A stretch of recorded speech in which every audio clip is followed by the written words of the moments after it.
পদ্মজা, পর্বচা। ভোরবেলার সূর্য উদয়ের সময় চারপাশে ছড়িয়ে পড়ল মৃদু সূর্যালোক। ট্রেনের জানালা দিয়ে সূর্যের আগুনরঙা আলো পদ্মচার মুখশ্রী ছুঁয়ে যাচ্ছে। ফজরের নামাজ পড়ে ট্রেনে উঠেছে তারা। গন্তব্য অলন্দপুর। পদ্মচার মেট্রিক শেষ হল আজ 3 দিন। হেমলতার কাঁধে মাথা রেখে চোখ বুঝল পদ্মজা। পুরো 1.5 মাস পর পূর্ণা, প্রেমা, প্রান্তর দেখা পাবে। খুশিতে আত্মহারা সে। মাঝে একটু জিরিয়ে ফের চলছে ট্রেন। হেমলতা জানালার বাইরে তাকিয়ে আকাশ দেখছেন। কারণে অকারণে তিনি এখন আকাশের দিকে তাকিয়ে থাকেন। শুষ্ক চক্ষুদয় যখন তখন সজল হয়ে ওঠে। কিছুতেই বারণ মানে না। নীল আকাশের বুকে যেন সেদিন রাতের স্মৃতি আকার নিয়ে ভেসে উঠল। ছেলেটার বয়স 23-24 বছর হবে। অবাক চোখে তাকিয়েছিল। দেখতে শুনতে বেশ ভালো।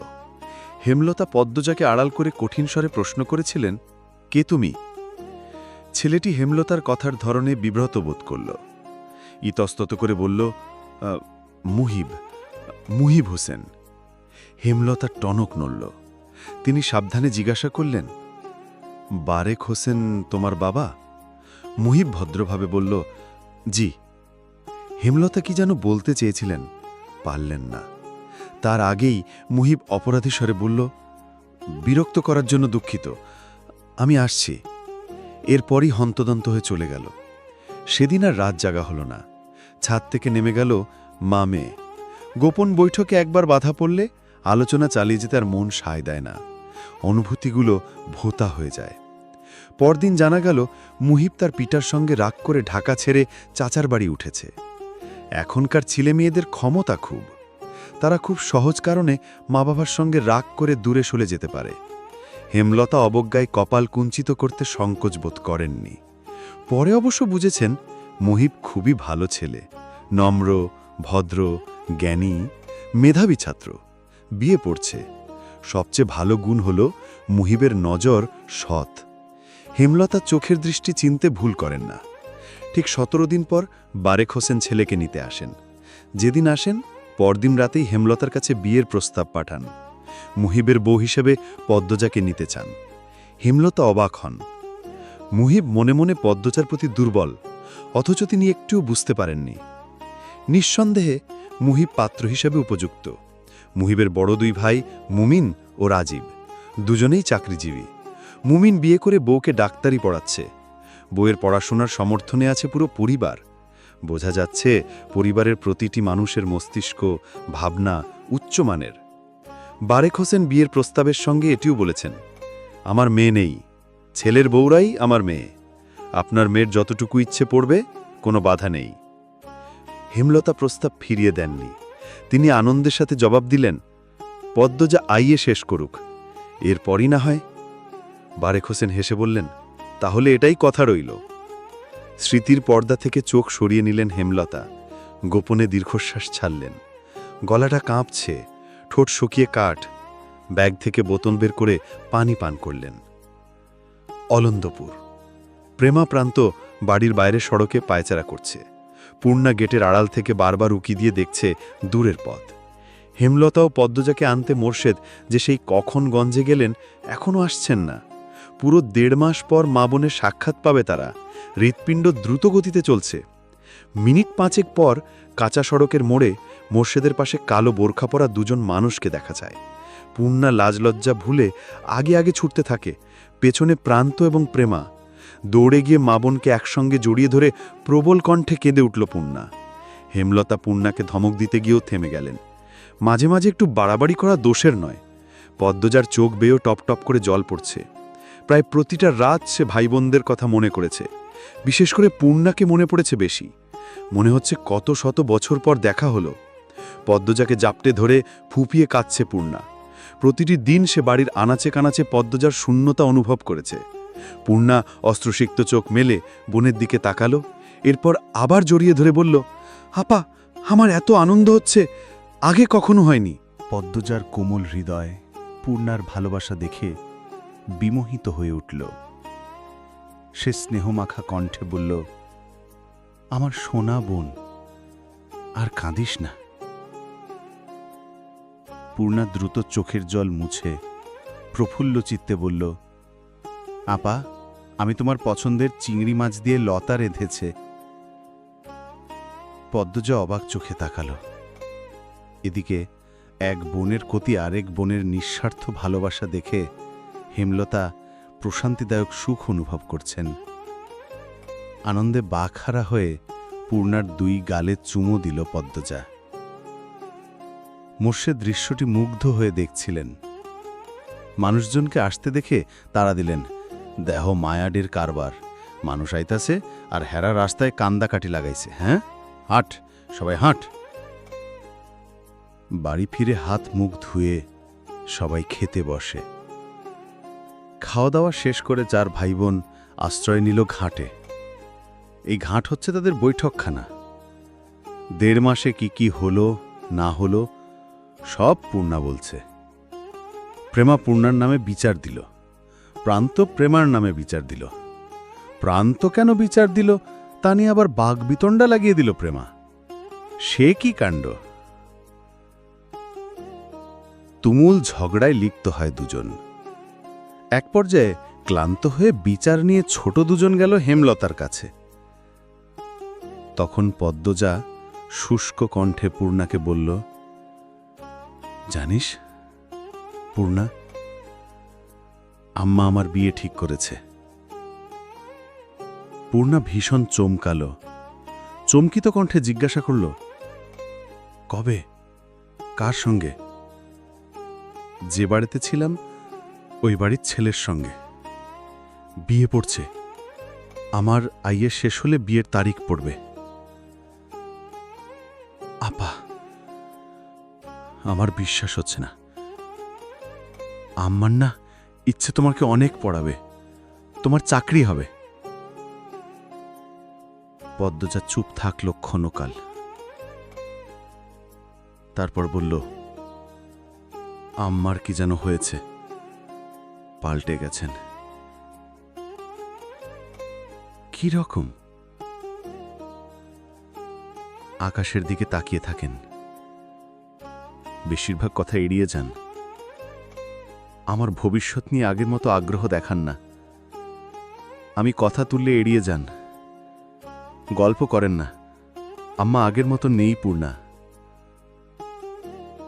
কথাগুলো বলতে গিয়ে পদ্মজার গলা কিঞ্চিত কাঁপল। কি বলছো? সত্যি কিছু হয়েছে ওখানে? না, আমি যতটুকু জানি তেমন কিছুই হয়নি। পূর্ণার সীমাহীন আশ্চর্য হয়ে চিন্তায় ডুবে গেল।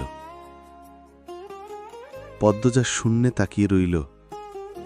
লিখন শাহ নামে মানুষটার কথা মনে পড়ছে। তিনি যখন শুনবেন এই খবর সহ্য করতে পারবেন? সত্যি ভালোবেসে থাকলে সহ্য করতে কষ্ট হবে নিশ্চয়ই। পূর্ণা দ্বিধাপ্রবে প্রশ্ন করল, আপা, লিখন ভাইয়ের কি হবে? পদ্মজা ক্লান্ত ভঙ্গিতে তাকালো, বলল, আমি তাকে বলেই দিয়েছি, আম্মা যা বলবেন তাই হবে। পূর্ণার মন জুড়ে নেমে আসে বিষাদের ছায়া। তার আপার মতো সুন্দরীকে শুধুমাত্র লিখন শাহের পাশেই মানায়। লিখন শাহ আর পদ্মজাকে নিয়ে কত স্বপ্ন দেখল সে, সব স্বপ্নে গুঁড়ো বালি।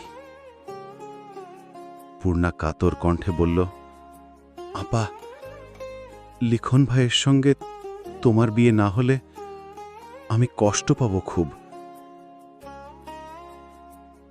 আমি তো আম্মার কথার বাইরে যেতে পারবো না। পূর্ণা গলার স্বর খাঁদে এনে বলল, যদি লিখন ভাই রাজি করাতে পারে? পদ্মজা অবিশ্বাস্য দৃষ্টি নিয়ে তাকালো। সেই দৃষ্টি যেন ইঙ্গিত দিচ্ছে হওয়ার নয়।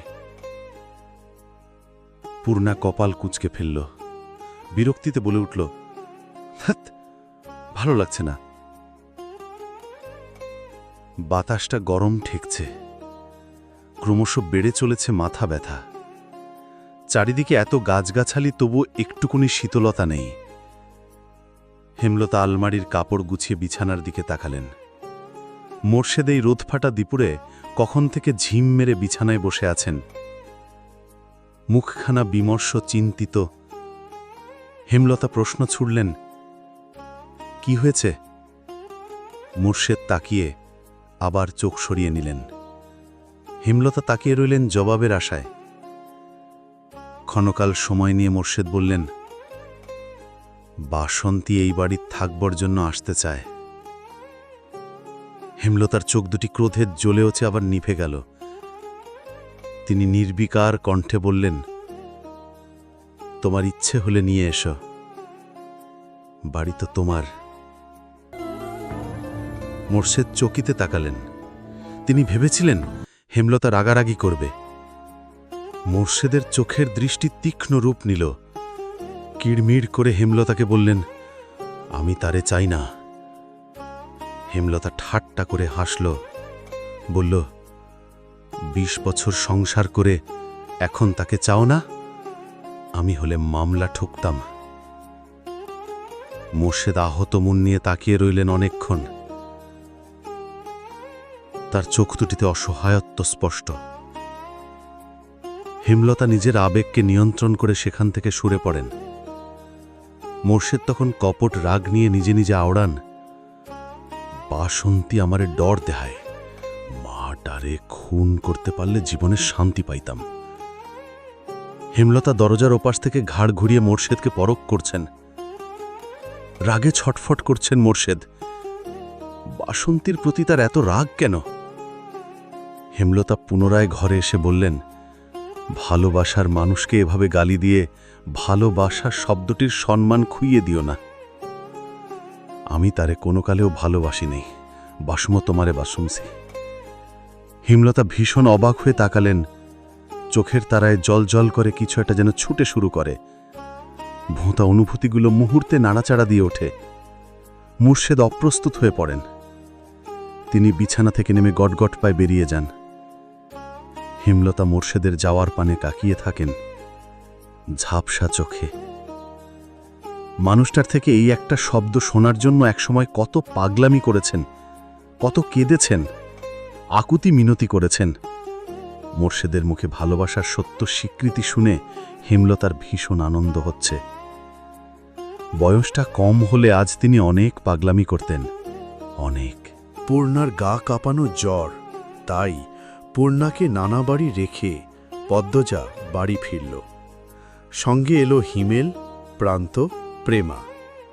3 ভাইবোন মিলে বাড়ি জুড়ে ছোটাছুটি করে লাউ, শিম, লতা, পুঁই শাক বন্দোবস্ত করল। বাজার থেকে মাছ নিয়ে এলো হিমেল। বাড়িতে শুটকি ছিল। আজ হেমলতার মোর্শেদ ফিরবেন, তাই এত আয়োজন। 2 দিন আগে তারা ঢাকার উদ্দেশ্যে যাত্রা করেছে। হেমলতার বড় বোন হানির মেজমের বিয়ের কথাবার্তা চলছে। হানি বলেছেন হেমলতা না গেলে তিনি বিয়ের তারিখ ঠিক করবেন না, তাই বাধ্য হয়ে হেমলতা গেছেন। তবে পদ্মজার শুরু থেকে খটকা লাগছে। তার মা তাকে রেখে পাশের এলাকায় যেতেও আপত্তি করেন। আর আজ 2 দিন ধরে তিনি মাইলের পর মাইল দূরে পদ্মজাকে ছাড়া রয়েছেন। অবশ্য এসব এখন ভাবার সময় নয়। পদ্মজা যত্ন করে কয়েক পদের রান্নার প্রস্তুতি নিল। সকাল থেকে সূর্যের দেখা নেই। পরিবেশ ঠান্ডা, স্তব্ধ। এ যেন ঝড়ের পূর্বাভাস। প্রান্ত, প্রেমা উঠান জুড়ে মার্বেল খেলছে। হিমেল শুধু দেখছে, মাঝে মাঝে প্রবল কণ্ঠে হেসে হাততালি দিচ্ছে। রান্না শেষ হলো বিকেলে। প্রেমা, প্রান্ত ও হিমেলকে খাবার বেড়ে দেয় পদ্মজা। খাওয়া দাওয়া শেষ হলে বলল, মামা, তুমি আর প্রান্ত গিয়ে পূর্ণাকে নিয়ে আসো, সন্ধ্যা হয়ে যাবে একটু পর, আম্মা আব্বাও চলে আসবে। হিমেল প্রান্ত বের হতেই পেছন পেছন ছুটে গেল প্রেমা। পদ্মজা একা হয়ে গেল। রান্নাঘর গুছিয়ে বারান্দায় এসে দাঁড়াল। কালো মেঘে ছেয়ে গেছে আকাশ। বাতাস বইছে প্রবল বেগে। বাতাসের দাপটে পদ্মজার চুল ও ওড়না উঠছে। পরিবেশ অন্ধকার হচ্ছে ধীরে ধীরে। তার মনটা কু গাইতে লাগল। সে এক হাত দিয়ে অন্য হাতে তালু চুলকাতে চুলকাতে গেটের দিকে বারংবার তাকিয়ে দেখছে কেউ এলো কিনা। যতক্ষণ কেউ না আসবে শান্তি মিলবে না। বিকট শব্দ তুলে কাছে কোথাও বজ্রপাত পড়ল। ভয়ে পদ্মজার আত্মা শুকিয়ে যায়। চারিদিক কেমন গাঢ় অন্ধকারে তলিয়ে যাচ্ছে। ঘোমটা টেনে বাড়ি থেকে বের হওয়ার সিদ্ধান্ত নিতেই আকাশ ভেঙে বৃষ্টি নামে। বিকট বজ্রপাত, দমকা হাওয়া, সঙ্গে বড় বড় ফোঁটার বৃষ্টি, যেন প্রলয়ঙ্করী ঝড় বইছে। লাহারি ঘরের মাথার ওপরে থাকা তালগাছগুলো অবাধ্য বাতাসের তেজে একবার ডানে আর একবার বাঁয়ের দিকে ঝুঁকে পড়ছে। পদ্মজার গায়ের পশম দাঁড়িয়ে গেল আতঙ্কে। ছুটে গেল নিজের ঘরে। বিছানার ওপর কাঁচুমাচু হয়ে বসে অপেক্ষা করতে লাগল। টিনের চালের ধুমধাম শব্দ হচ্ছে। পদ্মজা অনবরত প্রার্থনা করে যাচ্ছে যেন বৃষ্টি কমে যায়। কিন্তু বৃষ্টির বেগ কমার বদলে উল্টো বাড়ল। এত সব শব্দ ভেদ করে আরেকটি শব্দ এসে থেমে গেল পদ্মজার কানের কাছে। সদর ঘরে কিছু একটা পড়েছে। ভয়ে পদ্মজাকে আরও বেশি করে গ্রাস করে ফেলল। পরক্ষণেই খুশিতে সে আওড়াল, আম্মা এসেছে। বিছানা থেকে নেমে হন্তদন্ত হয়ে সদর ঘরে যায় পদ্মজা। ঘরটা অন্ধকারে তলিয়ে আছে। জানালা দিয়ে আসা ঈষৎ আলোয় দেখল একজন পুরুষের অবয়ব। সঙ্গে সঙ্গে তার সর্বাঙ্গ অসাড় হয়ে পড়ল। জায়গায় স্তব্ধ হয়ে গেল দুটো পা। পদ্মজা কাঁপা কণ্ঠে বলল, কে আপনি? খালি বাড়িতে কেন ঢুকেছেন? কোনো জবাব এলো না। পদ্মজা অনুরোধ করে ভেজা কণ্ঠে বলল, বলুন না, কে আপনি? একটা ম্যাচের কাঠি জ্বলে উঠল। সেই আলোয় দুটি গভীর কালো চোখ বিভ্রম নিয়ে তাকিয়ে রইল পদ্মজার দিকে।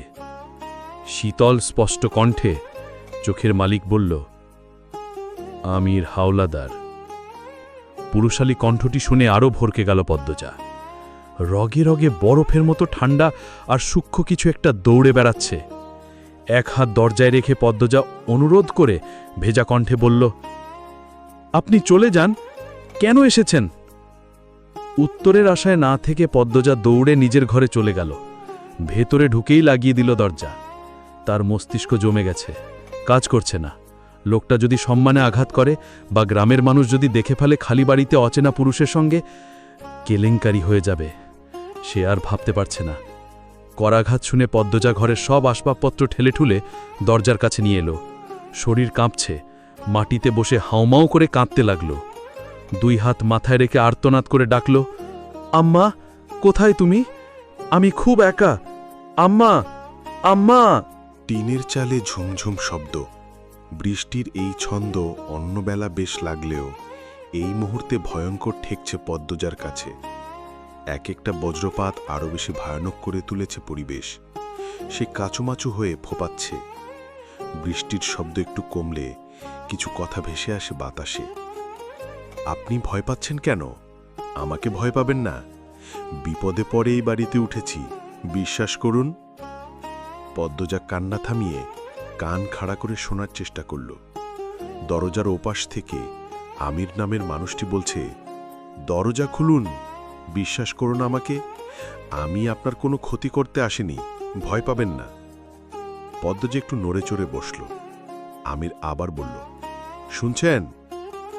ঢোক গিলে কথা বলার চেষ্টা করল পদ্মজা। কি অদ্ভুত, কথা আসছে না। খ্যাক করে গলা পরিষ্কার করতে চাইল সে।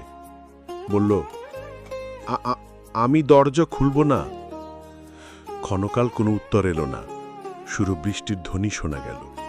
একসময় পুরুষালী কণ্ঠটি বলল, আচ্ছা, খুলতে হবে না, দয়া করে আপনি শুধু ভয় পাবেন না।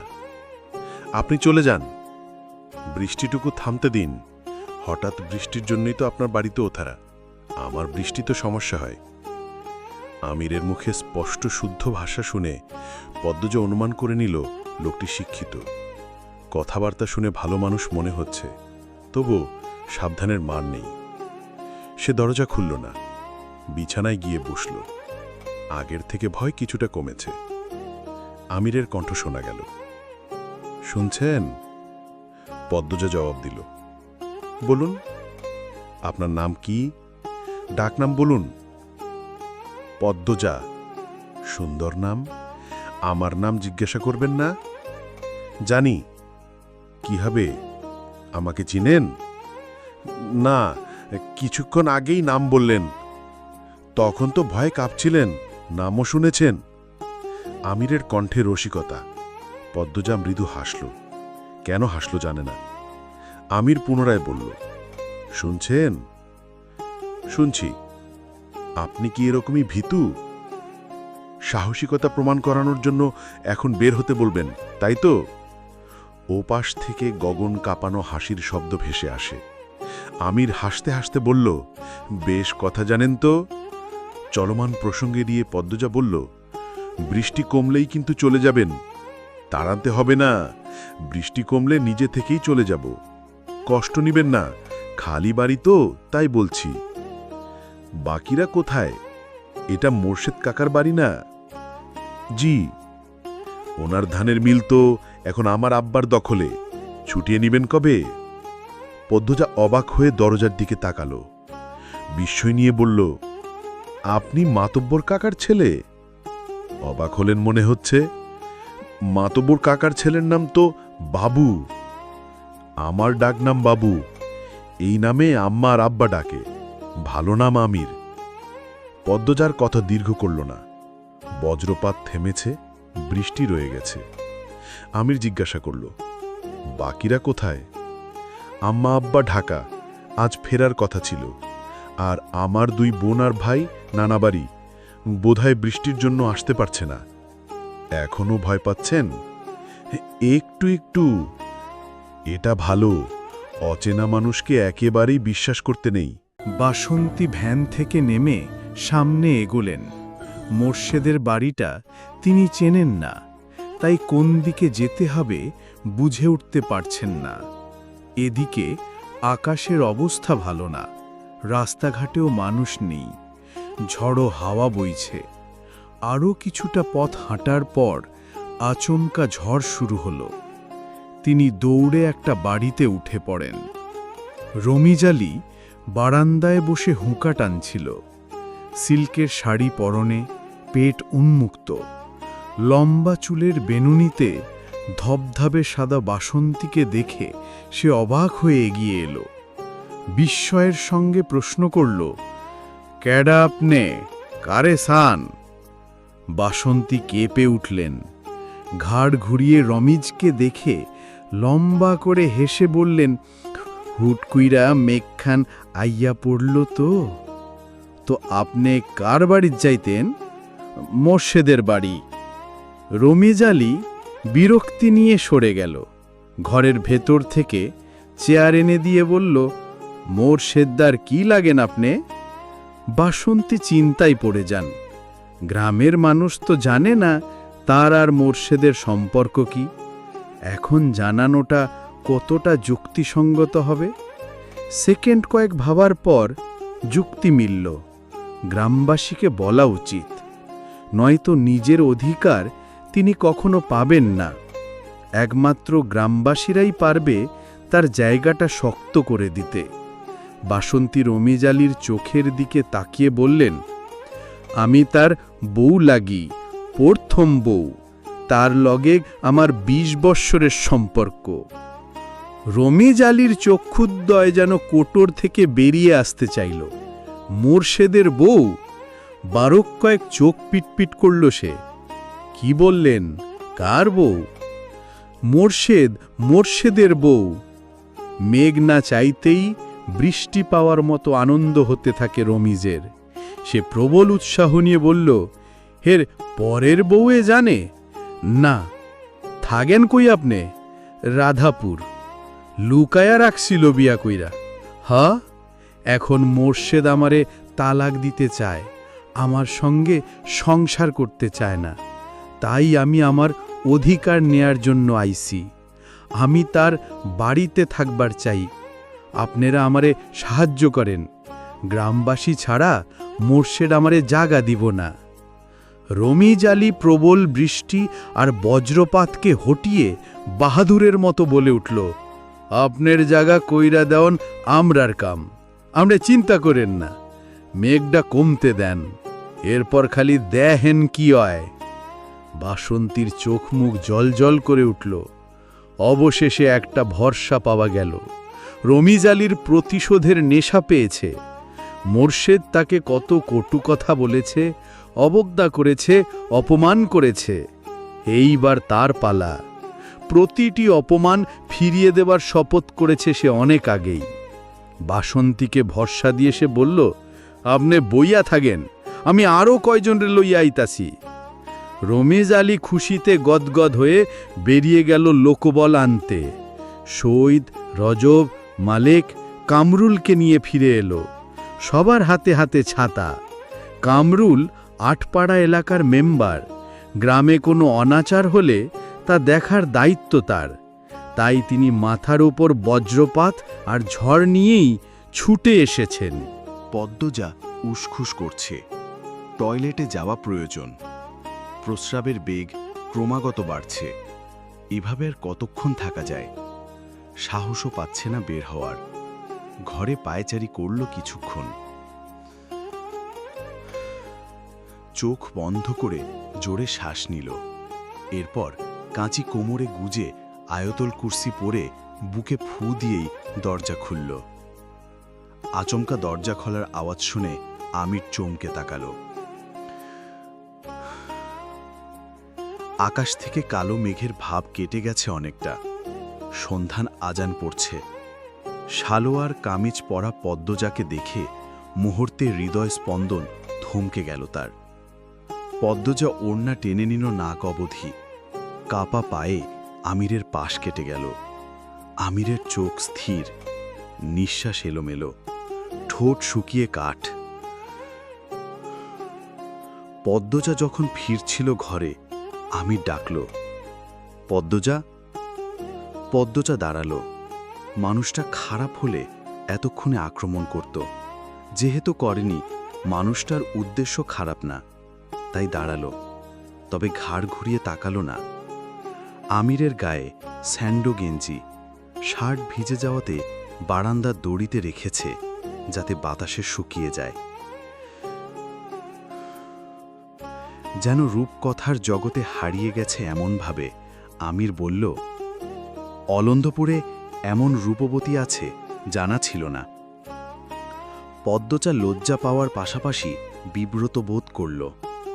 বৃষ্টি প্রায় কমে এসেছে, তাই সে বলল, আপনি এবার আসুন, কেউ দেখলে খারাপ ভাববে। যেতে তো ইচ্ছে করছে না। লোকটা বলে কি? এতক্ষণ বলল বৃষ্টি কমলেই চলে যাবে, এখন বলছে যাবে না। পদ্মজা ঘুরে তাকালো। চোখের দৃষ্টিতে আকুতি ফুটিয়ে বলল, দয়া করে চলে যান। আমির কিঞ্চিত হাঁ হয়ে তাকিয়ে রইল। না চাইতেও আমির পদ্মজার নজরে পড়ে। শ্যামবর্ণের একজন পুরুষ, থুতনির মাঝে কাটা দাগ। সঙ্গে সঙ্গে চোখ সরিয়ে নিল পদ্মজা। কাঁদো কাঁদো হয়ে বলল, বৃষ্টি কমে গেছে, আম্মা আব্বা চলে আসবে, চলে যান। আমির অপলক নয়নে তাকিয়ে আছে। তার নিস্তব্ধতা পদ্মজাকে বিরক্ত করে তুলল। এত ঘাড় তাড়া দুই কথার মানুষ কিভাবে হয়? উঠানে পায়ের শব্দ, কয়েক জোড়া পায়ের শব্দ। বারান্দা থেকে দুজন তাকালো। গ্রামের এতজনকে দেখে পদ্মজার নিঃশ্বাস বন্ধ হয়ে আসে। দৌড়ে ঘরে ঢুকে পড়ল সে। রমিজ আলী চেঁচিয়ে ডাকল, কই রে মোর্শেদদা, আকাম কইরা এখন লুকায় আসোস কেন?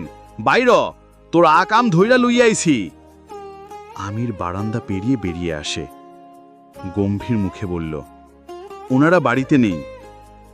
উৎসুক জনতা আমিরকে দেখে অবাক হয়। আরে আমির, শহর থেকে আইলা কবে? এই তো 4 দিন হলো। আছেন কেমন? এই তো আছি। তা এইখানে কি করো? আমির উত্তর দেওয়ার আগে রমিজ আলী প্রশ্ন করলেন, বাড়ির কেউ নাই? আমির বেশ সহজ সরল গলায় বলল, আছে, পদ্মজা আছে। উপস্থিতি 5-6 জন তীক্ষ্ণ চোখে তাকালো। সবার দৃষ্টি দেখে আমির বুঝল সে কত বড় ভুল করে ফেলেছে। তাহলে পদ্মজা এইটারই ভয় পাচ্ছিল। আমির দড়ি থেকে শার্ট নিয়ে দ্রুত পড়ল। এরপর কৈফিয়ত দেয়া স্বরে বলল, আপনারা যা ভাবছেন তা নয়। বাড়ি ফিরছিলাম, বৃষ্টি নামে, তাই এই বাড়িতে উঠে পড়ি। বাড়িতে কেউ নাই জানলে। আমির কথা শেষ করতে পারল না। রমিত চেঁচিয়ে আশপাশের বাড়ির সব মানুষদের ডাকা শুরু করল। মাতব্বর তাকে কম অপদস্থ করেনি, সমাজ থেকে কোণঠাসা করেছে। মোর্শেদ পথে ঘাটে কটু কথা শুনিয়েছে। আজ সেই যন্ত্রণা কমানোর দিন। আমির ভড়কে গেল। কামরুল আঙুল শাসিয়ে কঠিন স্বরে বললেন, তোমার কাছে এটা আশা করি নাই। তোমার বাপেরে ডাকাইতাছি, উনি যা করার করবেন। আমির বিরক্তি নিয়ে বলল, আরে আজব, কি শুরু করেছেন আপনারা? সৈয়দ আমিরের কাছাকাছি বয়সের, ব্যক্তিগত শত্রুতা আছে তাদের মধ্যে। সৈয়দ হুঙ্কার ছেড়ে বলল, চুপ থাক তুই, তোর বাপে মতব্বর বললা তোরে ডরাই আমরা, আকাম করবি আর ছাইড়া দিব? রাগে অপমানে আমিরের চোখ লাল বর্ণ ধারণ করে। রেগে গেলে চোখের রং পাল্টে যায় তার। কালো মুখশ্রীর সঙ্গে লাল চোখ ভয়ঙ্কর পরিস্থিতির সৃষ্টি করে। সৈয়দ ভেতর ভেতর ভয় পেল। আমিরের কম মার সে খায়নি, তবে আজ সুযোগ পেয়েছে। পুরো গ্রামবাসী এক দলে, সে কিছুতেই ছাড়বে না। ঢোক গিলে বলল, চোখ উল্টায় লাভ নাই, কোকামের উসুল না তুলে যাইতাছি না। আমির রাগের শক্ত হাতে থাপ্পড় বসালো ছইদের কানে। মুহূর্তেই ছইদের মাথা ভন ভন করে উঠে। ততক্ষণে রমিজের উস্কানিতে মানুষ জমে গেছে। সবার হাতে হাতে টর্চ, হারিকেন। রাতের আধার নেমে এসেছে। আমির আবারও ছইদকে মারতে গেলে কয়জন এসে তাকে জাপটে ধরল। কামরুল একজন মহিলাকে আদেশের স্বরে বললেন, শিউলির আম্মা, কয়জনরে লইয়া মাইয়াটারে বার করে আনো, লুকাইছে নটি, গ্রামটা নটিদের ভিড়ে ধ্বংস হয়ে যাচ্ছে। পদ্মচা মাটিতে নতজানু হয়ে বসে কাঁপছে। তীব্র কাঁপুনি পা থেকে মাথার চুল অবধি। বাইরের প্রতিটা কথা তার কানে এসেছে। চারপাশ যেন ভন ভন করছে। শিউলির আম্মা পদ্মচার ঘরে আসে। দরজা খোলা ছিল। টর্চ ধরে দেখল পদ্মচা মাটিতে বসে কাঁপছে।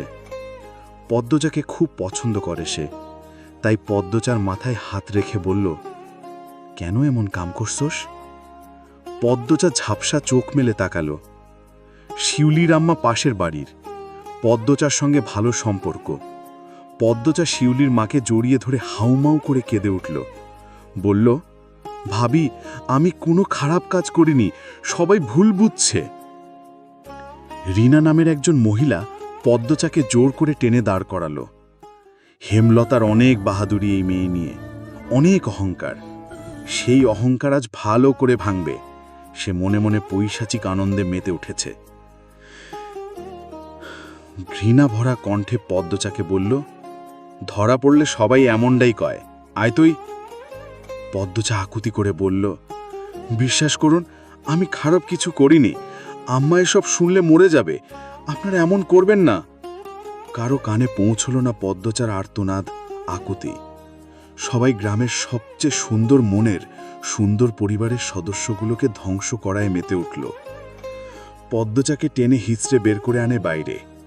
কখনো ঘুমটা ছাড়া কোনো পুরুষের সামনে না যাওয়া মেয়েটার বুকের ওড়না পড়ে রইল ঘরে। ৩-৪ মহিলা শক্ত করে পদ্মচার বাহু চেপে ধরে রাখে। সবাইকে উপেক্ষা করে পদ্মচা ঘৃলা ঘরা চোখে তাকালো আমিরের দিকে। আমির চেষ্টা করছে নিজেকে ছাড়ানোর, কিছুতেই পারছে না। পূর্ণা বাড়িতে ঢুকে দেখে কোলাহল। সে ভয় পেয়ে গেল। জ্বরে তোড়ে কাঁপছে পূর্ণা। একটু এগিয়ে দেখল পদ্মচার বিধ্বস্ত অবস্থা। মুহূর্তেই তার জ্বর উবে গেল। দৌড়ে এসে পদ্মচাকে জড়িয়ে ধরে চেঁচিয়ে উঠল, আমার আপাকে এভাবে ধরেছেন কেন? আপা, এ আপা, কাঁদছ কেন? পদ্মচা কেঁদে বলল, পূর্ণা, আম্মা মরে যাবে এসব দেখলে, আমি কিচ্ছু করিনি।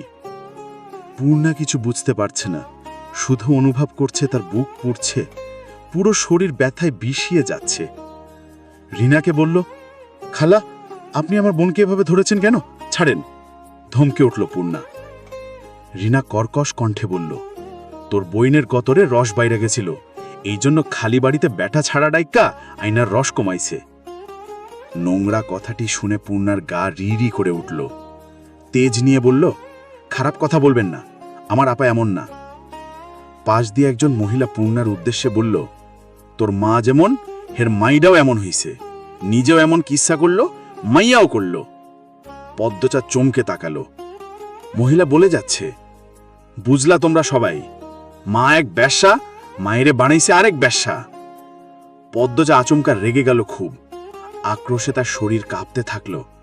রিনা সহ দুজন মহিলাকে ঠেলে সরিয়ে রাগে চেঁচিয়ে উঠল, আমার মা নিয়ে কিছু বললে আমি খুন করব, মেরে ফেলবো, একদম জিভ ছেড়ে ফেলবো।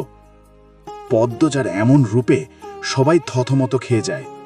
তার লম্বা চুলগুলো খোপা থেকে মুক্ত হয়ে পিঠময় ছড়িয়ে পড়েছে। চোখের মনি অন্যরকম হওয়াতে মনে হচ্ছে কোনো প্রেতাত্মা রাগে ফোঁস করছে। গ্রামের কিছু মহিলা আবার বিশ্বাস করে পদ্মজা কোনো পরীর মেয়ে, তাই এত সুন্দর। এই মুহূর্তে তারা ভাবছে পদ্মজার ভেতর কেউ ঢুকেছে, তাই সামনে এগোলো না। রিনা একাই এগিয়ে এলো। পদ্মজার চুলের মুঠি ধরে বেশি গালিগালাজ করতে শুরু করল। কামরুলকে বলল, কামরুল ভাই, এই বান্দিরে বান্ধা লাগবো। পূর্ণা প্রেমা পদ্মজাকে ছাড়াতে গেলে সৈয়দ সহ আরো ৩-৪ জন এগিয়ে আসে। অন্ধকারের ভিড়ের মধ্যে বাজেভাবে নিগৃহীত হল পদ্মজা, পূর্ণা, প্রেমা। ৩ বোনের কান্না, তাদের আর্তনাদ কারোর হৃদয়ে ছুঁতে পারল না। হেমলতার অনুপস্থিতিতে তার আদরের ৩ কন্যার জীবন্ত গবর হচ্ছিল। বাধা দেয়ার কেউ ছিল না। নৌকা ছাড়ার পূর্বে আকাশের কালো মেঘের ঘনঘটা চোখে পড়ল। তার কিছুক্ষণ পর হঠাৎই নেমে এলো ঝমঝমিয়ে বৃষ্টি। খোলা নৌকা হওয়াতেই চোখের পলকে তাক ভেজা হয়ে গেল যাত্রী ৫ জন। ভিজলেন না হিমলতা। মোর্শেদ ছাতা ধরে রেখেছেন। বজ্রপাতের সঙ্গে সঙ্গে হিমলতার আত্মা দুলে উঠছে, খচখচ করছে মনটা। তিনি জলের দিকে স্থির চোখে তাকিয়ে রইলেন। জলে বৃষ্টির ফোঁটা পড়ার সঙ্গেই বলের মতো একদলা তানি লাফিয়ে উঠছে। তারপর ছোট্ট ছাতার মতো আকৃতি নিয়ে চারপাশে প্রসারিত হয়ে হাওরে মিলিয়ে যাচ্ছে। দেখতে সুন্দর, কিন্তু সেই সৌন্দর্য মনে ধরছে না। অজানা আশঙ্কায় তিক্ত অনুভূতি হচ্ছে। মোর্শেদ গলা খাকারি দিয়ে হেমলতা দৃষ্টি আকর্ষণ করার চেষ্টা করে বললেন, কিছু খাইবা? হেমলতা নিরুত্তর।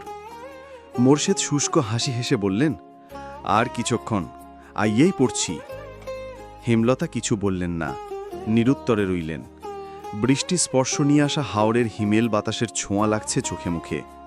হাওরের ঘোর লাগা বৃষ্টি দেখতে দেখতে চোখে এসে ভর করে ঘুম। হেমলতা নিকাব খুলে চোখে মুখে পানি দিয়ে ঘুম কাটান। এরপর ক্লান্ত চোখ দুটি মিলে তাকান মোর্শেদের দিকে। মোর্শেদের হাতে হাত রেখে বললেন, আমার এত খারাপ লাগছে কেন? বুক পড়া কষ্ট হচ্ছে। মোর্শেদ হেমলতার কণ্ঠ শুনে সহসা উত্তর দিতে পারলেন না। চিত্ত ব্যথায় ভরে উঠল। কিছু সময় অতিবাহিত হবার পর আশ্বস্ত করে বললেন, আইয়া পড়ছি তো, ওই যে বাজারের ঘাট দেখা যাইতেছে। হেমলতা মুর্শেদের হাত ছেড়ে দূরে তাকালেন। অলন্দপুরের বাজারটা ছোট পিঁপড়ার মতো দেখাচ্ছে। নৌকাটা বারবার দুলছে। ঝড় বইছে চারিদিকে, মনেও তো বইছে। তিনি নিজেকে শান্ত করতে চোখ বুজে বার কয়েক প্রাণ ভরে নিঃশ্বাস নিলেন। ব্যথাতুর মন আর্তনাদ করে শুধু জানতে চাইছে, আমার মেয়েগুলো কেমন আছে, কি করছে? রিনা চুল এত শক্ত করে ধরেছে যে পদ্মজার সারা শরীর ব্যথায় বিষিয়ে উঠছে। আকুতি করেও ছাড়া পাচ্ছে না। পূর্ণা প্রেমা খামচে ধরে রেখেছে পদ্মজাকে। কিছুতেই তারা বোনকে ছাড়বে না। আমির ক্রোধে উন্মত্ত প্রায় হয়ে চিৎকার করে উঠল, কামরুল চাচা, এটা ঠিক হচ্ছে না, মেয়েগুলোর অভিশাপে পুড়ে যাবেন। আমিরের কথায় ক্ষণকালের জন্য কামরুল হতবুদ্ধি হয়ে গেলেন। রমিজালি কামরুলের নরম নিঃশব্দ ভয়ার্ত মুখের দিকে চেয়ে ভেতরে ভেতরে উদ্বিগ্ন হলেও তাচ্ছিল্যের ভঙ্গিতে বললেন, বেশ্যাদের সাপে কেউ পড়ে না। জলিল প্রেমাকে সরিয়ে নিয়েছে। দূর থেকে প্রেমার কান্না শোনা যাচ্ছে। বড় আপা করে গলা ফাটিয়ে কাঁদছে। শহীদ অনেক টেনেও পূর্ণাকে সরাতে পারল না। তাই অন্ধকারের সুযোগ নিয়ে পূর্ণার বুকে নোংরা হাতের দাগ বসিয়ে দিতে দ্বিধা করল না। পূর্ণা এমন ঘটনার জন্য মোটেও প্রস্তুত ছিল না। কোনো মেয়েই এমন নিচু ঘটনা সাক্ষী হতে চায় না। অকস্মাৎ এই ঘটনা কাটিয়ে ওঠার পূর্বেই একটা শক্ত হাত পায়জামার ফিতা টেনে ধরল। পূর্ণার পায়ের তলা সরে গেল। ভয় গলা ফাটিয়ে চিৎকার করে উঠল, আপা, আপা! পূর্ণার আর্তনাদ পদ্মজার মস্তিষ্ক প্রখর করে তোলে। পদ্মজা মুখ তুলে পূর্ণার দিকে তাকালো। তার চেয়ে 1 হাত দূরে পূর্ণা। পদ্মজার আঙুল শক্ত করে ধরে রেখেছে সে। কাছে আসতে পারছে না শহীদের জন্য। পূর্ণার কান্না দেখে পদ্মজা আতঙ্কে নীল হয়ে গেল। চারিদিকে কোলাহল, সবাই গালি দিচ্ছে মা বাপ তুলে। কেউ বলছে না মেয়েটা ভালো, এরকম করতেই পারে না। পূর্ণা চেঁচিয়ে যাচ্ছে, কেঁদে মাকে ডাকছে। পদ্মজা এক দৃষ্টে মানুষগুলোর দিকে তাকিয়ে রইল। মানুষ এত নিষ্ঠুর হয়? পূর্ণার হাত শহীদ আলগা করতে এসে ছুটে এসে জড়া ধরল পদ্মজাকে। তার পুরো শরীর কাঁপছে, হৃৎপিণ্ড এত জোরে চলছে যে অনুভব করা যাচ্ছে। পূর্ণা কেঁদে কেঁদে বলল, আপা, আপা, কেন মেয়ে হলাম আপা? এত কষ্ট হচ্ছে আপা, আপা। পদ্মজার দু চোখ বেয়ে টুপ করে 2 ফোঁটা জল পড়ে, এক হাতে শক্ত করে পূর্ণাকে বুকের সঙ্গে চেপে ধরে। রমিজে উস্কানিতে কামরুল গলা উঁচিয়ে বললেন, নটিরে বান শহীদ। পূর্ণার কানে কথাটা আসতেই সে আরও জোরে পদ্মজাকে জড়ে ধরল। ভয়ে জড়সড় হয়ে থাকা পদ্মজা হঠাৎ শান্ত হয়ে ঠান্ডা স্বরে বলল, পূর্ণা, ছেড়ে দে আমায়। রিনা পদ্মজাকে চুলে ধরে টেনে নিয়ে যেতে চাইলেও পদ্মজা জায়গা থেকে এক চুলো নড়ল না, ঠায় দাঁড়িয়ে রইল। পূর্ণাকে ফিসফিসিয়ে বলল, বেঁচে থাকলে সব উসুল হবে, ছেড়ে দে। পদ্মজার কণ্ঠে মায়ের ছায়া ছিল। পূর্ণা সঙ্গে সঙ্গে শান্ত হয়ে গেল, চোখ তুলে পদ্মজার দিকে তাকাল। পদ্মজার গাল বেয়ে রক্ত ঝরছে। শহীদ পূর্ণাকে নিতে আসলে একটি দুঃসাহসিক কাজ করে বসল। লাথি বসিয়ে দিল শহীদের অন্ডকোষ বরাবর। শহীদ মা গো বলে কুকিয়ে ওঠে। জলিল সহ উপস্থিত 3 জন তেড়ে আসে পদ্মজার দিকে, পূর্ণাকে ধাক্কা দিয়ে ছুঁড়ে ফেলে দূরে। অশ্রাব্য গালি দিতে দিতে কেউ পদ্মজাকে থাপ্পড় দিল, কেউ বা দিল লাথি। নির্মম দৃশ্যটি দেখে 2-3 জন গ্রামবাসীর মনে মায়া উদয় হয়। তারা ছুটে আসে পদ্মজাকে বাঁচাতে। প্রান্ত ভয়ে চুপসে গিয়েছিল। পদ্মজাকে কাদায় ফেলে মারতে দেখে দৌড়ে আসে, জলিলের হাতে শরীরের সব শক্তি দিয়ে কামড় দেয়। জলিল কান বরাবর থাপ্পড় বসাতেই প্রান্তর মাথা ভন ভন করে উঠল। পরিস্থিতি বিগড়ে যেতে দেখে কামরুল হতবুদ্ধি হয়ে পড়েন। মনে মনে বেশ ভয় পান। কেশে গলা পরিষ্কার করে 2 হাত তুলে চেঁচিয়ে বললেন, তোমরা থামো, এইটা কি করতাছো? থামো বইতেছি, সবাই সইরে আসো, থামো। সবকিছু থেমে গেল। পদ্মজা কাচুমাচু হয়ে পড়ে রইল কাদায়।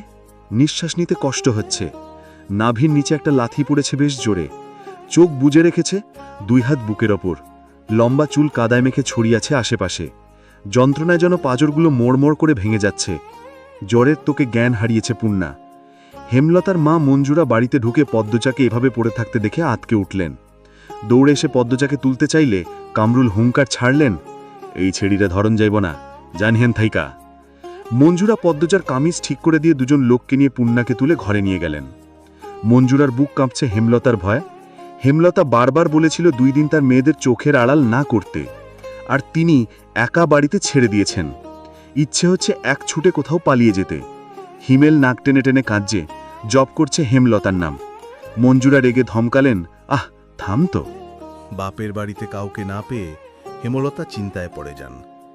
মোর্শেদ হেমলতার দুশ্চিন্তা বুঝতে পেরে বললেন, বাড়িত গিয়া বইয়া রইছে মনে হয়, আও বাড়িত যাই। হেমলতা মিনমিনে গলায় বললেন, তাই হবে। 2 জন হেঁটে বাড়ির রাস্তায় ওঠে। তখন পাশ কেটে একজন মহিলা হেঁটে যায়। কিছুটা হাঁটার পর মোর্শেদের খটকা লাগল। তিনি ঘাড় ঘুরিয়ে তাকান। মহিলাটি অনেক দূর চলে গিয়েছে। মহিলার অবয়ব দেখে মোর্শেদের বাসন্তীর কথা মনে পড়ে যায়। মনে মনে আওড়ান, বাসন্তী আইছে। পরপরই নিজের মনকে বুঝ দিলেন, না না, হে আইব কেমনে, আর আইলো যাইব গা কেন। তিনি আর মাথা ঘামালেন না। হেমলতার বুক দুরুদুরু করছে, ঠান্ডা বাতাস বইছে, তবু তিনি অজানা আশঙ্কায় ঘামছেন। তারা বাড়ির কাছাকাছি এসে মাতব্বরকে দেখতে পেল। মাতব্বরের সঙ্গে আরও 2 জন ব্যক্তি। বাড়ির সামনে মানুষের ভিড়ও দেখা যাচ্ছে। হেমলতার হৃৎপিণ্ড থমকে গেল। মেরুদণ্ড বেয়ে বরফের ন্যায় ঠান্ডা কিছু একটা ছুটে গেল।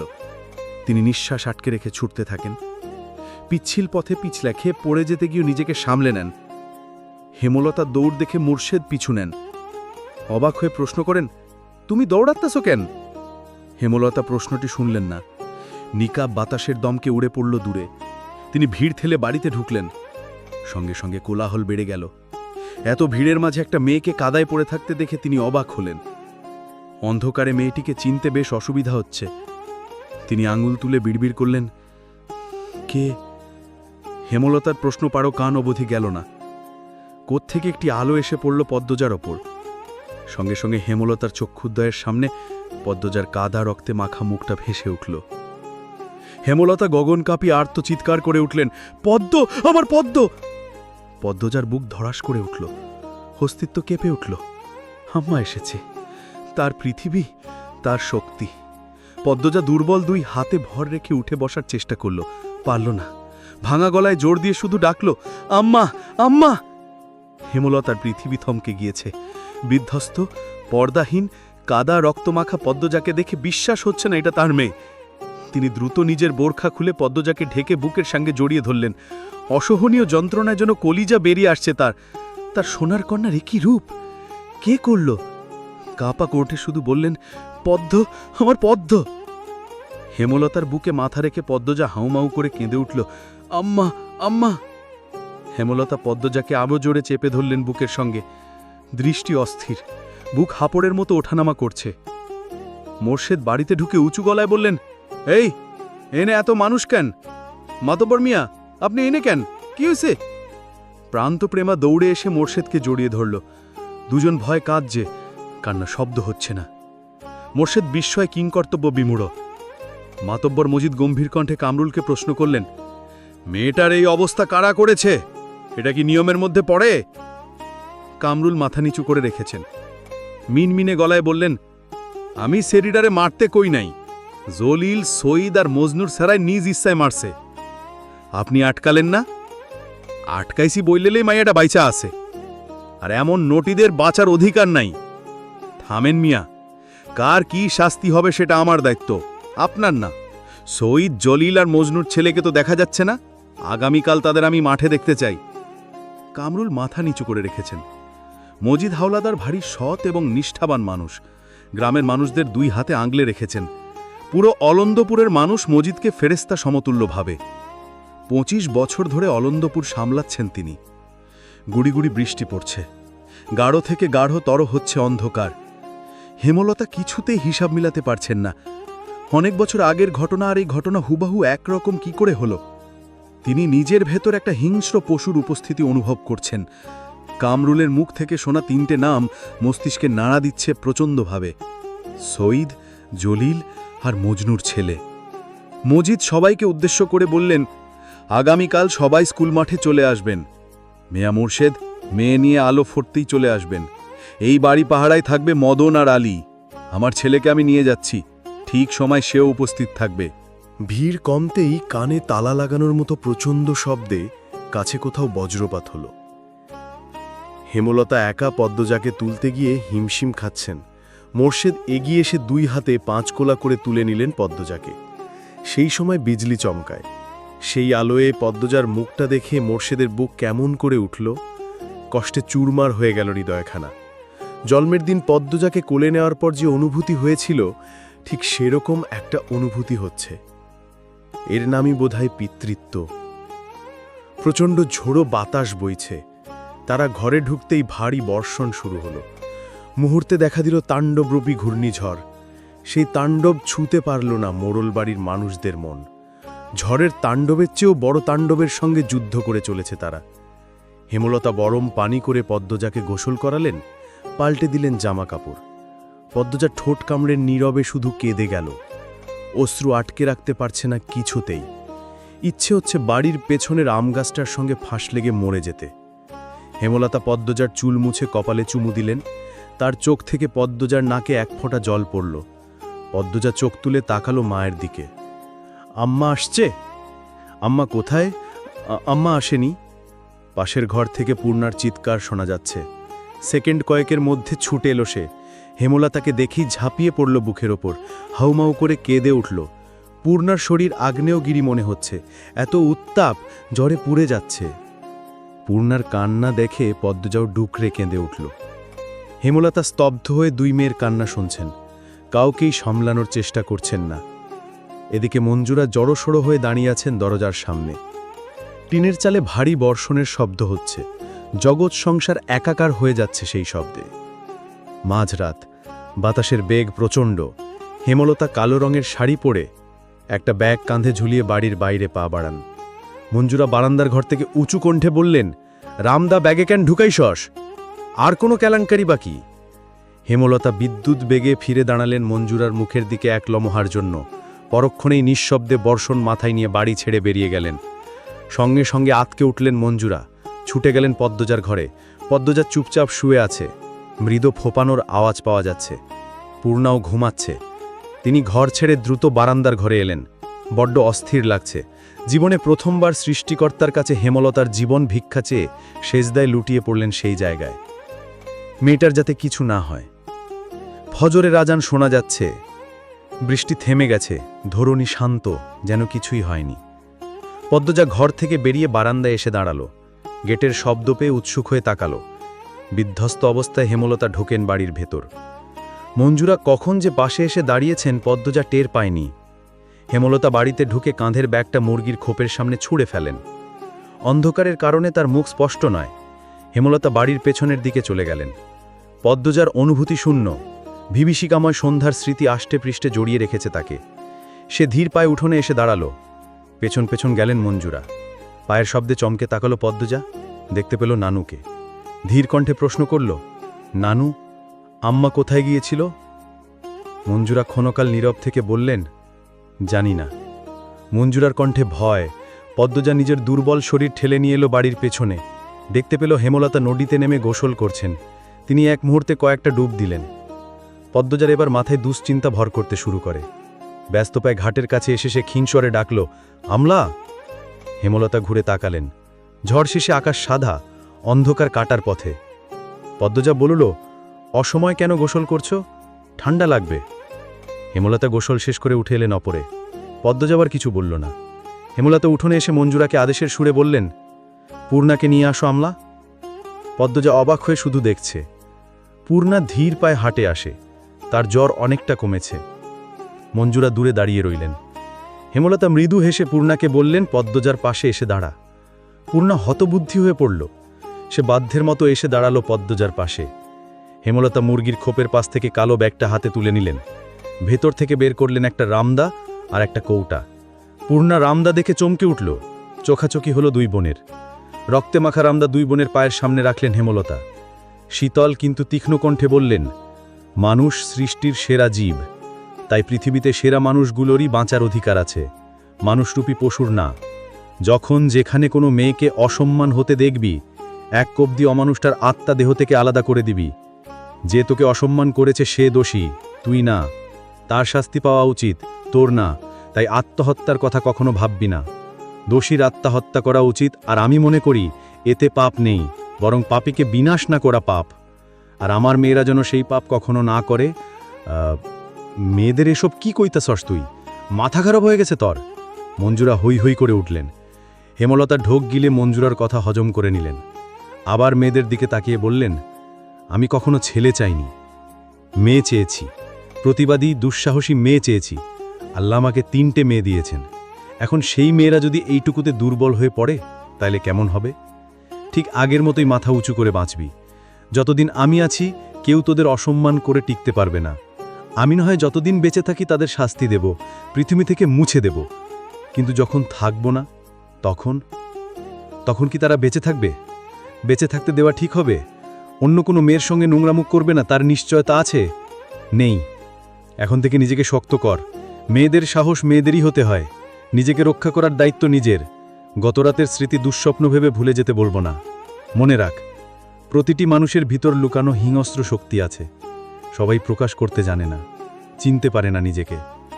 গতরাতের ঘটনাটি মনে রেখে নিজের ভিতর লুকানো হিংস্র শক্তিটাকে জাগিয়ে হাতের মুঠোয় রাখ, যাতে সঠিক সময় হাতের মুঠো খুলে মেরুদণ্ড সোজা করে দাঁড়াতে পারিস। আঘাতে আঘাতে চুরমার করে দিতে পারিস পাপের জগৎ। এটুকু বলে হেমলতা ক্লান্ত হয়ে দপ করে বসে পড়লেন। পদ্মজা আম্মা বলে হেমলতাকে ধরতে চাইলে হাত উঠিয়ে বললেন, দাঁড়িয়ে থাক। সময় নিয়ে প্রাণ ভরে দম নিলেন তিনি। এরপর কৌটাটা খুলে ঠান্ডা তরল কিছু ঢেলে দিলেন দুই মেয়ের পায়ে। পূর্ণা কেঁপে উঠে দূরে সরে গেল। পদ্মজা আতঙ্ক নিয়ে প্রশ্ন করল, কার রক্ত? রক্তের কথা শুনে ঘৃণা আর ভয়ে পূর্ণার সর্বাঙ্গ রি রি করে উঠল। তার মনে হচ্ছে পায়ে পোকা কিলবিল করছে। টাটকা তাজা লাল রক্ত। বমি গলায় এসে আটকে গেছে। হেমলতা জবাব দিলেন না, শুধু মৃদু হাসলেন। পূর্ণাই ভয়ঙ্কর দৃশ্য সহ্য না করতে পেরে জ্ঞান হারালো। দুই হাতে বোনকে জাপটে ধরল পদ্মজা। কি আশ্চর্য, এই ভয়ঙ্কর ঘটনা তাকে একটুও বিচলিত করল না। হেমলতার গায়ে ভেজে শাড়ি, তাই তিনি পূর্ণাকে ধরলেন না। মঞ্জুরাকে বললেন, পূর্ণারে ঘরে নিয়ে যাও আম্মা। মঞ্জুরা কঠোর চোখে চেয়ে আছেন হেমলতার দিকে। হেমলতাও আবারও হাসলেন। ভেজা কণ্ঠে মঞ্জুরাকে বললেন, কালো বলে অবহেলা না করে বুকে আগলে রাখলে আমার জীবনটা আমার মেয়েদের জীবনটা অন্যরকম হতে পারত আম্মা। হেমলতার কথায় মঞ্জুরার সারা মুখ বিষণ্ণতায় ছেয়ে গেল। তিনি হেমলতার দিকে তাকাতে পারলেন না, অপরাধবোধে মাথা নুয়ে ফেললেন। পূর্ণাকে ধরে নিয়ে গেলেন ঘরে। হেমলতা সেখানেই পড়ে রইলেন। আকাশের দিকে তাকিয়ে জোরে জোরে নিঃশ্বাস ফেলতে লাগলেন। আলো ফুটেছে পুরোপুরি, পাখির কিচিরমিচির শোনা যাচ্ছে। তিনি পানি দিয়ে উঠোনের রক্ত মুছে দিলেন চিরতরে। রান্দা ধুয়ে লুকিয়ে রাখলেন লাহারি ঘরে। শাড়ি পাল্টে উঠোনে পা রাখতেই মগাকে দেখতে পেলেন। খবর এনেছে সে বিচার বসবে দুপুরে।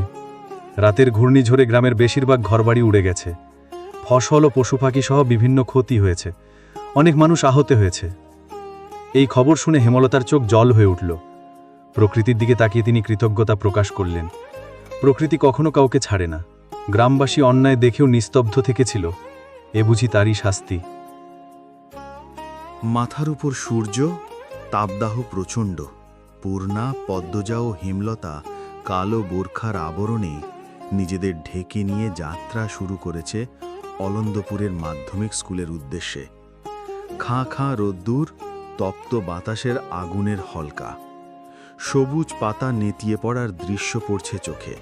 মোর্শেদ বাকিদের নিয়ে আসছে। রিনাদের বাড়ির পাশ দিয়ে যাওয়ার পথে করুণ কান্নার স্বর ভেসে আসে। পদ্মজা চোখ তুলে তাকিয়ে দেখল রিনার বাড়ির ছাদ উড়ে গেছে। গাছপালা ভেঙে পড়ে আছে উঠোনে। হেমলতা পদ্মজাকে টেনে নিয়ে এগিয়ে যান।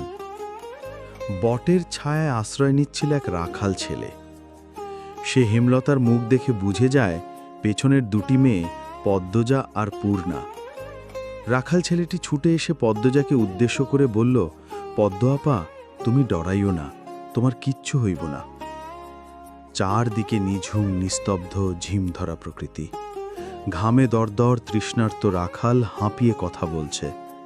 স্কুলে যাওয়ার পথে মাঝে মাঝেই এই 15 বছর রাখালের সঙ্গে দেখা হতো পদ্মজার। পদ্মজার জন্য পাগল সে, বড় বোনের মতো মান্য করে। পদ্মজা মৃদু হাসল, তবে মুখের ওপর পাতলা পর্দা আছে বলে রাখালের চোখে তা পড়ল না। রাখালকে পেছনে ফেলে 3 মামে এগিয়ে চলল। স্কুল মাঠে অনেক মানুষ জমেছে।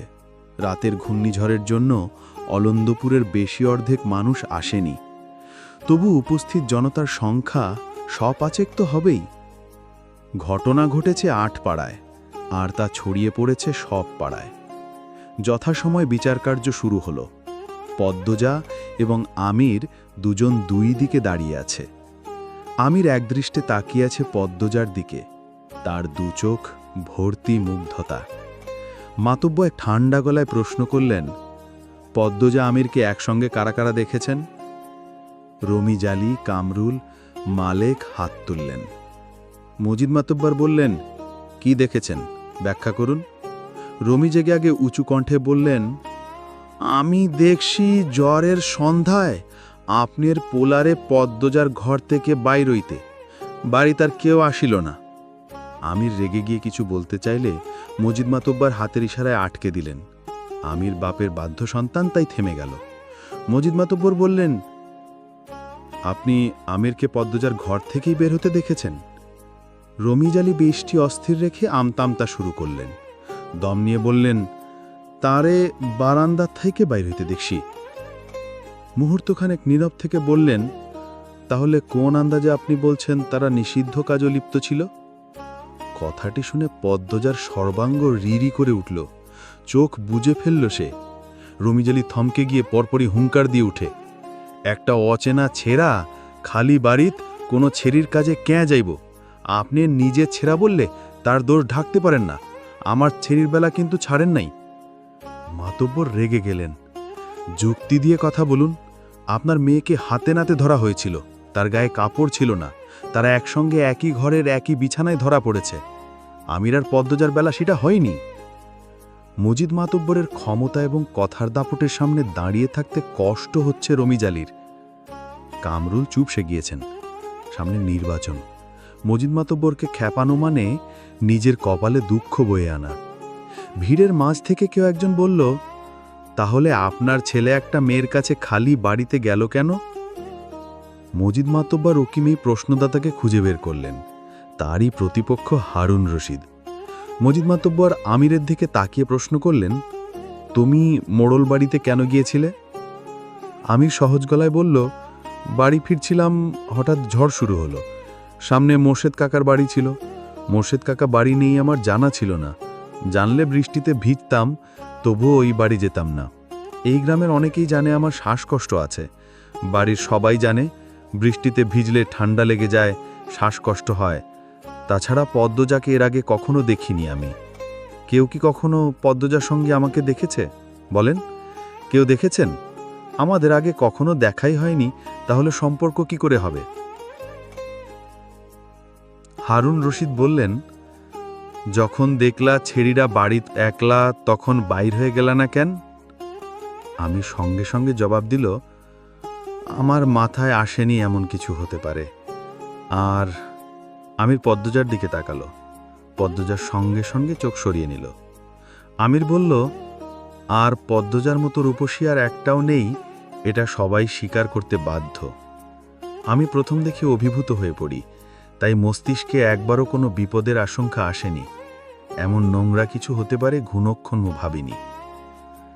মজিদ মাতব্বর ছেলের দুর্বলতা বুঝতে পেরে অসন্তুষ্ট হলেন, তবুও স্বাভাবিক থেকেই বললেন, গ্রামবাসী কোনো প্রমাণ ছাড়াই লাফিয়েছে, মেয়েটাকে অপদস্থ করেছে। প্রমাণ ছাড়া কারো বিরুদ্ধে নোংরা অপবাদ দেওয়া অপরাধ। তিনি রমিজ আলীর দিকে তাকিয়ে তাকে লক্ষ্য করে বললেন, সঈদ মজনুর আরেকটা কে জানি, কোথায় তারা? কামরুল ধীরভাবে বললেন, খুঁজে পাই নেই, মনে হয় ভয়ে কোনোহানে লুকাইছে। রমিজ আলী হাতাত গম গম করে উঠে বললেন, এইটা আমি মানি না। পদ্মজার আমিরে আপনি ছাইড়া দিতে পারেন না। আপনার ক্ষমতা বেশি দেইখা আপনি এমনি নিজে ছেড়ারে ঢাইক্কা রাখতে পারেন না। আপনি বেইমানি করতেছেন। আমির রেগেমেগে রমিজ আলীকে ধরতে এলে মজিদ গর্জন করে উঠলেন, আমির! কিরমির করে রাগ হজম করার চেষ্টা কর না আমির। হারুন অতিশয় ধূর্ত লোক, তিনি রসিকতা করে বললেন, সত্য হক আর মিথ্যাই, বদনাম তো বদনামই। মজিদ সবার প্রশ্ন কথা উপেক্ষা করে উপস্থিত জনবাদদের বললেন, আপনাদের আমার বিচারের প্রতি বিশ্বাস আছে? সবাই আওয়াজ করে বলল, আছে। মজিদ মাতব্বর তৃপ্তির সঙ্গে হাসলেন।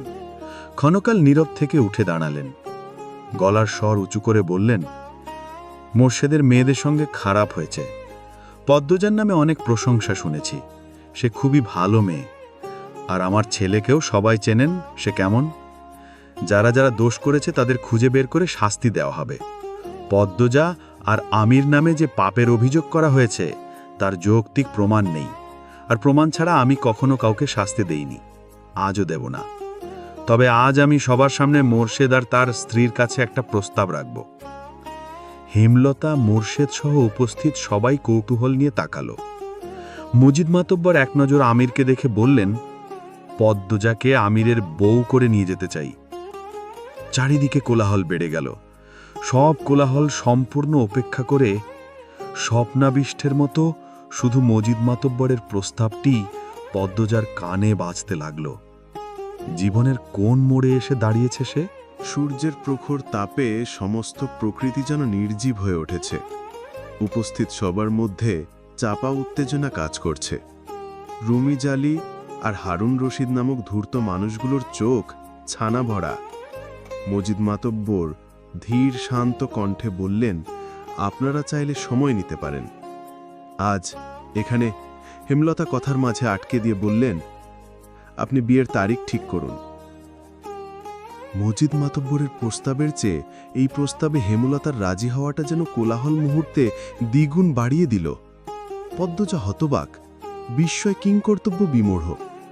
মোর্শেদ চোখ বড় করে হেমলতার দিকে দৃষ্টিপাত করলেন। আশপাশ থেকে ফিসফিসানি ভেসে আসছে।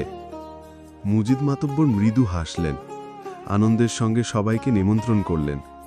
আগামী শুক্রবার আমার ছেলের সঙ্গে মোর্শেদের বড় মেয়ের বিবাহ, আপনাদের সবার নিমন্ত্রণ রইল। কথা শেষ করে হেমলতার দিকে তাকিয়ে প্রশ্ন করলেন, দিন তারিখ ঠিক আছে? হেমলতা সম্মতি জানালেন। মোর্শেদ অবাকের চরম পর্যায়ে, কোনো কথা আসছে না মুখে। পদ্মজা ঢোক গিলে ব্যাপারটা হজম করে নিল। মুহিবের সঙ্গে যখন তার বিয়ের আলোচনা হলো তখন সে ভারী অবাক হয়েছিল। লিখন শাহ নামে একটা মানুষকে মনে পড়েছিল।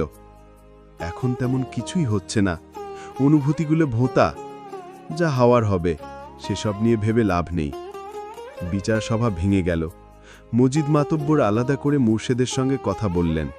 তিনি আগামীকাল নিজ স্ত্রী এবং বাড়ির অন্যান্য বউদের নিয়ে পদ্মজাকে দেখতে আসবেন।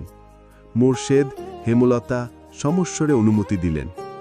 বাড়ি ফেরার পথে অনেকে কটু কথা কানে আসে। পদ্মজা, আমির দুজনেরই চরিত্র খারাপ, এজন্যই বিয়ে হচ্ছে। মাতব্বর ক্ষমতাবান বলে পুরো ব্যাপারটা ঘুরিয়ে নিয়েছে, কিন্তু তলে তলে তো নিজেরা জানে তাদের ছেলেমেয়ে কেমন, তাই তাড়াতাড়ি করে বিয়ে হয়ে যাচ্ছে। কেউ একজন খুব বিশ্রীভাবে পদ্মজাকে উদ্দেশ্য করে বলল, কে জানে, মনে কয় তো ছেড়ি পেট বাঁধাইছে, রাইতে বাপ মারে দিয়া পায়ে ধরাইয়া বিয়া ঠিক করছে। পদ্মজার মন তিক্ত হয়ে ওঠে, হাঁটতে ভীষণ কষ্ট হচ্ছে। এত নোংরা মন্তব্য সহ্য করা খুব কঠিন। মিথ্যে অপবাদ চারিদিকে। বুরখার আড়ালে পদ্মজার চোখ দুটি ছলছল করছে। খুব কাঁদতে ইচ্ছে হচ্ছে। হেমলতা পদ্মজার এক হাত শক্ত করে চেপে ধরলেন। মানুষদের ছায়া ছেড়ে ক্ষেতের রাস্তা দিয়ে যাওয়ার পথে বললেন, জীবন খুব ছোট। এই ছোট জীবনে অনেক ঘটনা ঘটে। যে ভালো, তার সঙ্গে যে শুধুই ভালোই হবে তা কিন্তু ঠিক না, উচিত না। ভালো খারাপে মিলিয়েই জীবন। তাই বলে সেই খারাপকে পাত্তা দিয়ে সময় নষ্ট করতে হবে তার কোনো মানে নেই। খারাপটাকে পাশে রেখে ভালো মুহূর্ত তৈরি করার চেষ্টা করবি, ভালোটা ভাববি। শুধুমাত্র কয়েকজনের কথায় কি আসে যায়? পুরো গ্রামবাসী জানে তুই কেমন। পুরো অলন্দপুরের যত মানুষ আজ এসেছে তাদের মধ্যে বেশিরভাগ মানুষই মনে মনে তোর গুণগান গেয়েছে। তারা মনে মনে বিশ্বাস করে তুই নির্দোষ, কিন্তু চুপ ছিল। যারা খারাপের দলে তারা সংখ্যায় কম বলে কোলাহল করে নিজেদের দাপট দেখাতে চেয়েছিল। সবার অগোচরে বোঝাতে চেয়েছিল আমরা অনেকজন, কিন্তু পারেনি। কোলাহল কোনো কিছুর সমাধান নয়। এখন যারা নিন্দা করল তারা নিজেদের নিচু মনের পরিচয় দিয়েছে, সেই সঙ্গে আমলনামায় পাপের সংখ্যা বাড়িয়েছে। তাদের শাস্তি পৃথিবী এবং আখিরাত দুটোতেই হবে। একদিন এদের শাস্তি হবেই, এ কথাটা ভেবে খুশি হ। সব ভুলে যা, বাকি জীবন পড়ে রয়েছে, তা নিয়ে ভাব। চোখের জল অতি আপনজন এবং আল্লাহর জন্য ফেলা উচিত, এদের মতো অমানুষদের জন্য না। পদ্মজা হু হু করে কেঁদে উঠল। আচমকা হেমলতাকে মাঝপথে শক্ত করে জড়িয়ে ধরে কান্নামাখা কণ্ঠে বলল, তুমি জাদুকর আম্মা, তুমি জাদু জানো। হেমলতা পদ্মজার পিঠে হাত বুলিয়ে দিলেন। মুর্শেদ পদ্মজাকে কান্না থামাতে চাইলে হেমলতা ইশারায় চুপ করিয়ে দেন। পাশেই বিস্তীর্ণ ক্ষেত, গ্রীষ্মের দুপুরের রূপ স্পষ্টভাবে দেখা যাচ্ছে। মুর্শেদের কপাল বেয়ে ঝরঝর করে ঘাম ঝরছে। তার দৃষ্টি থমকে আছে হেমলতার দিকে। একটা অপ্রিয় সত্য সম্ভাবনার কথা মনে হতেই চোখ দুটি ছলছল করে উঠল। তিনি দ্রুত চোখ সরিয়ে বড় করে নিঃশ্বাস ফেলেন। জীবনের লীলা খেলায় তিনি নিঃস্ব। পদ্মজার কান্না থামার লক্ষণ নেই। হেমলতা ছদ্ম গাম্ভীর্যের সহিত বললেন, এত কানলে কিন্তু মারব। আকাশ জুড়ে তারার মেলা। জানালা গুলে চাঁদের আলো পদ্মজার মুখশ্রী ছুঁয়ে দিচ্ছে। বারান্দার ঘরে উপুড় হয়ে শুয়ে আছে সে। বুকটা কেমন কেমন করছে, কাঁপছে অনবরত। হেমলতার উপস্থিতি টের পেয়ে দ্রুত উঠে বসল। হেমলতা পদ্মজার দিকে মুহূর্তকাল তাকিয়ে রইলেন। ঘুম আসছে না? জানতে চাইলেন তিনি। পদ্মজা মাথা দুই পাশে নাড়াল। হেমলতা আর কিচ্ছু বললেন না। নীরবতা কাটিয়ে বলল, মেজ আপার বিয়ের তারিখ পড়েছে? হেমলতা পদ্মজার দিকে তাকিয়ে আবার চোখ সরিয়ে নিলেন। বিছানার ওপর বসে ইশারায় পদ্মজাকে কোলে শুতে বললেন। পদ্মজা শুয়ে পড়ল। মায়ের কোলটা তার এখন ভীষণ দরকার ছিল। হেমলতা পদ্মজার প্রশ্ন এড়িয়ে অন্য কথা তুললেন। বললেন, জানি না কোনো মা তার মেয়ের সঙ্গে নিজের বিয়ের গল্প করেছে কিনা, কিন্তু আমি আমার বিয়ের গল্প তোকে বলতে চাই, শুনবি? পদ্মজা সাঁ দিল। হেমলতা পদ্মজাকে বিয়ের ব্যাপারে আগ্রহী করে তোলার জন্য নিজের অতিথি নিয়ে যান। বলেন, সেদিন রাতে আব্বা এসে বলল, 3 দিন পর আমার বিয়ে। আমি খুব অবাক হয়েছিলাম, কষ্টও হয়েছিল। আমি আরো পড়তে চেয়েছিলাম। এরপর শুনলাম যার সঙ্গে আমার বিয়ে হচ্ছে তার পড়াশুনো নেই, জ্ঞানও যথেষ্ট কম, রাগ চটা লোক। এসব তথ্য জেনে রাগ কিংবা মন খারাপ কিছুই হয়নি। ভয় হয়েছিল, না জানি কেমন হবে সংসার। বিয়ের দিন ঘনিয়ে এলো। তোর আব্বাকে তখনও আমি দেখিনি। বিয়ের দিন আয়নায় প্রথম দেখি। কালো একটা মুখ, চোখ দুটি গভীর। কখনো না দেখা মানুষটাকে প্রথম দেখেই মনে হয় আমার সবচেয়ে আপন একজন মানুষ। সব ভয় কেটে গেল। বিদায়ের সময় সবাই বলেছিল দুজনকে খুব মানিয়েছে, রাজজটক। একজন হিন্দু দিদি বলেছিলেন সাক্ষাৎ রাম সীতা। আটপাড়ায় যদি একজন 6 ফুট লম্বার মানুষ থাকে তবে সেটা তোদের আব্বা ছিল। বিয়ের পর জানতে পারি তোর আব্বাকে বিয়ে করার জন্য অনেক মেয়ে পাগল ছিল। নিজেকে খুব সৌভাগ্যবতী মনে হতো। অশিক্ষিত ভেবে নাক কুচকিছিলাম। সেই আমি তোর আব্বার জন্য দিনকে রাত, রাতকে দিন মানতে রাজি ছিলাম। তোর আব্বার প্রতি এতটাই ভালোবাসা সৃষ্টি হয়েছিল, যদি ছুরি নিয়ে রক্তের আবদার করত আমি আমার বুক পেতে দিতাম। পদ্মজা মাঝপথে আটকে দিয়ে বলল, তাও তো আব্বা তোমাকে ভালোবাসেনি। হেমলতার হাসি উজ্জ্বল মুখটা সঙ্গে সঙ্গে নিভে গেল। অপ্রতিভ হয়ে উঠলেন। তিনি এলোমেলো দৃষ্টিতে দূরের দিকে চেয়ে বললেন, তাকে বিয়ে করতে বাধ্য করা হয়েছিল।